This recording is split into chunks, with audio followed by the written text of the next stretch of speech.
Estudo sobre o Evangelho de João, parte 79, 2/4/2024.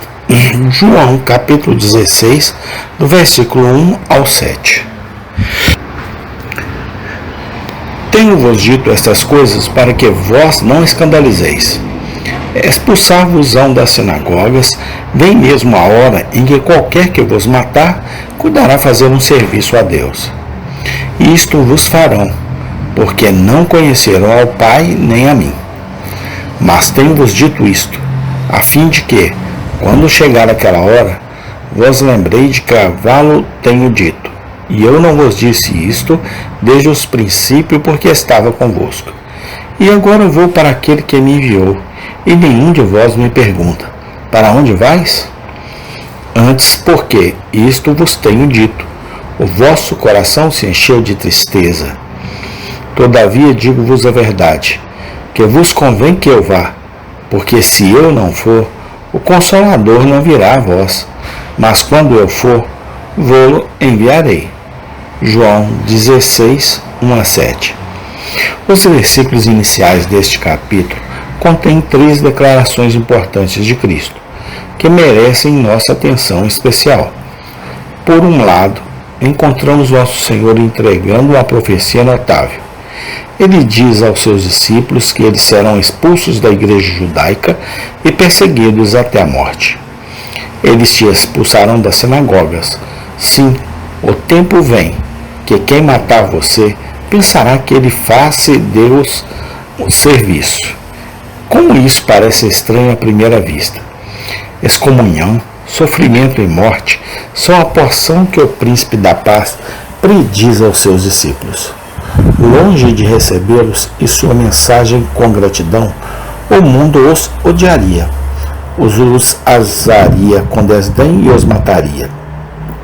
E o pior de tudo, seus perseguidores realmente se persuadiriam que era certo perseguir e infligiriam as mais cruéis injúrias em nome sagrado da religião.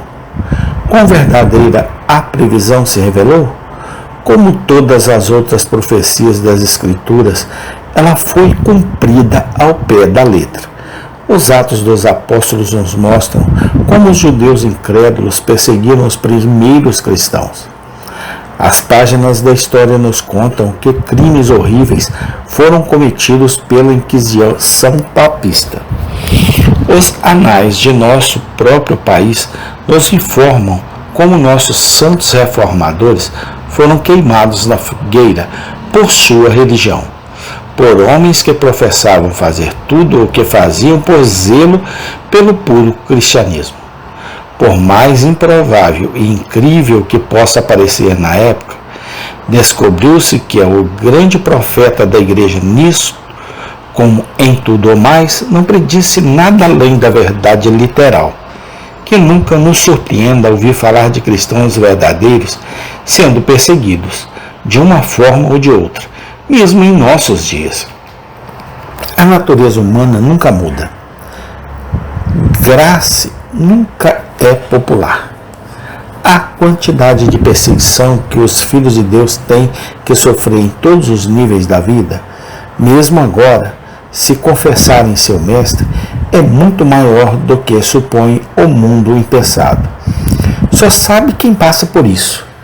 Na escola, na faculdade, no contador, no quartel, à borda do navio, essas palavras sempre serão consideradas verdadeiras. Todos os que piamente viveram em Cristo Jesus serão perseguidos. 2 Timóteo 3,12.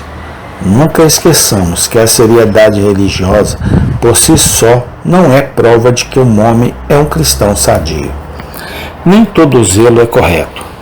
Pode ser um zelo sem conhecimento.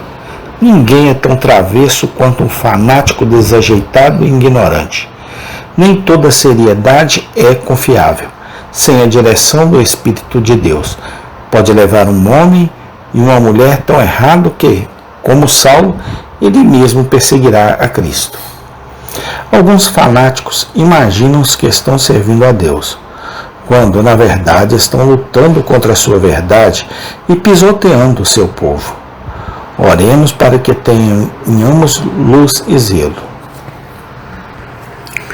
Por outro lado, encontramos Nosso Senhor explicando sua razão especial para entregar as profecias que acabamos de mencionar, bem como todo o seu discurso.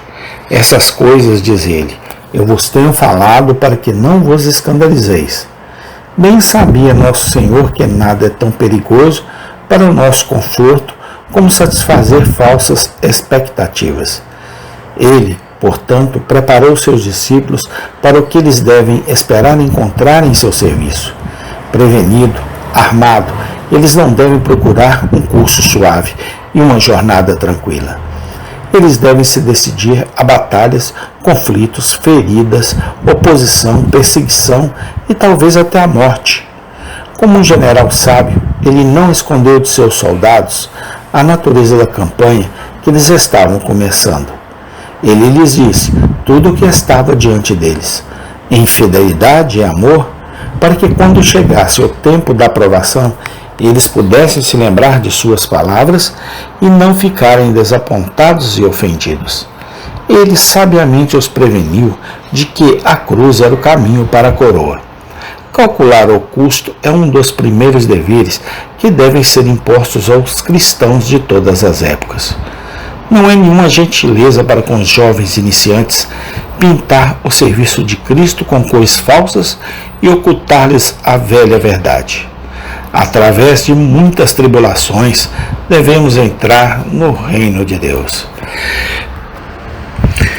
Profetizando coisas suaves e clamando paz. Podemos facilmente encher as fileiras do exército de Cristo com soldados professos. Mas eles são apenas soldados que, como os ouvintes em terreno pedregoso, em termos de tribulação cairão e voltarão no dia da batalha. Nenhum cristão está em um estado mental saudável se não estiver preparado para problemas e perseguições. Aquele que espera atravessar as águas turbulentas deste mundo e alcançar o céu com vento e maré sempre a seu favor, ainda não sabe nada como deveria saber. Nunca podemos dizer que o que está diante de nós na vida, mas de uma coisa podemos ter certeza: devemos carregar a cruz se quisermos usar a coroa. Agarremos este princípio com firmeza e nunca o esqueçamos. Então, quando chegar a hora da provação, não seremos ofendidos. Em último lugar, encontramos Nosso Senhor dando uma razão especial porque era conveniente que ele se afastasse de seus discípulos. Se eu não for, diz ele, o Consolador não virá a vós. Podemos muito bem supor que nosso gracioso Senhor viu as mentes de seus discípulos esmagadas com a ideia de deixá-los. Pouco como eles perceberam seu pleno significado, nesta, bem como em outras ocasiões. Eles, evidentemente, tinham uma vaga noção de que estavam prestes a ser deixados como órfãos, em um mundo frio e cruel, por seu amigo todo-poderoso. Seus corações se encolheram e se encolheram com o pensamento. Muito graciosamente, Nosso Senhor os anima com palavras de significado profundo e misterioso. Ele diz: aquele que é sua partida, por mais doloroso que possa parecer, não foi um mal, mas um bem. Eles realmente descobriram que não era uma perda, mas um ganho. Sua ausência corporal seria mais útil do que sua presença. É vão negar que este é um ditado um tanto misterioso. À primeira vista, parece difícil entender como, em qualquer sentido, poderia ser bom que Cristo se afastasse de seus discípulos. No entanto, uma pequena reflexão pode nos mostrar que, como as palavras de Nosso Senhor, essa notável declaração foi sábia, correta e verdadeira. Os seguintes pontos, de qualquer forma, merecem consideração atenta. Se Cristo não tivesse morrido, ressuscitado e subido ao céu, é claro que o Espírito Santo não poderia ter descido com poder especial no dia de Pentecostes e concedido seus múltiplos dons à Igreja.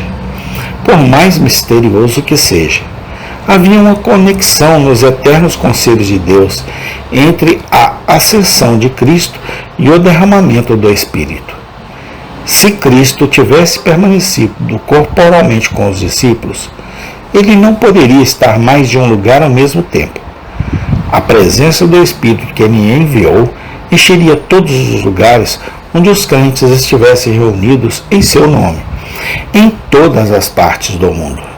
Se Cristo tivesse permanecido na terra e não tivesse subido ao céu, ele não poderia ter se tornado um sumo sacerdote para seu povo, da mesma maneira plena e perfeita que ele se tornou depois de sua ascensão. Ele foi sentar-se à direita de Deus e aparecer por nós, em nossa natureza humana glorificada como nosso advogado junto ao Pai. Finalmente, se Cristo sempre tivesse permanecido corporalmente com seus discípulos, haveria muito menos espaço para o exercício de sua fé, esperança e confiança do que havia quando ele partiu. Suas graças não teriam sido chamadas a tal exercício ativo, e eles teriam menos oportunidade de glorificar a Deus e exibir seu poder no mundo.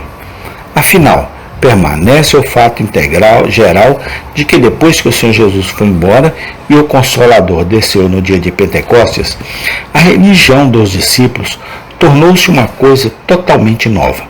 O crescimento de seu conhecimento, fé, esperança, zelo e coragem foi tão notável que eles eram 2 vezes os homens que eram antes. Eles fizeram muito mais por Cristo quando ele estava ausente do que jamais fizeram quando ele estava presente. Que prova mais forte podemos exigir de que era conveniente para aquele que é seu mestre deveria ir embora? Deixemos todo o assunto com uma profunda convicção de que não é a presença corporal de Cristo em nosso meio, mas a presença do Espírito Santo em nossos corações, que é essencial para um alto padrão de cristianismo. O que todos nós devemos desejar e ansiar não é o corpo de Cristo literalmente tocado por nossas mãos e recebido em nossas bocas, mas Cristo espiritualmente em nossos corações pela graça do Espírito Santo. Amém. Tem continuação. Obrigado a Deus.